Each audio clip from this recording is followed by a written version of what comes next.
যুক্তরাষ্ট্রের ফ্লোরিডায় নিহত বাংলাদেশি শিক্ষার্থী নাহিদা সুলতানা বৃষ্টির মরদেহ দেশে পৌঁছানোর খবরে তার গ্রামেই চলছে এখন শোকের মাতম। বৃষ্টিকে শেষবারের মতো এক নজর দেখতে সকাল থেকেই তার পৈতৃক বাড়িতে ভিড় জমাতে শুরু করেছেন স্বজন, বন্ধু ও এলাকাবাসী। এদিকে নিহতের লাশ দেশে আসার খবরে চলছে কবর খোঁড়ার কাজ।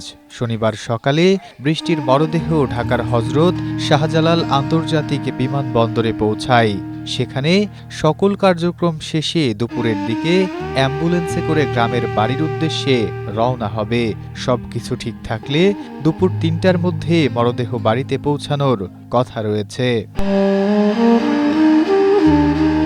মাদারীপুর সদর উপজেলার খোয়াজপুর ইউনিয়নের চর গোবিন্দপুর গ্রামের মেয়ে নাহিদা সুলতানা বৃষ্টি।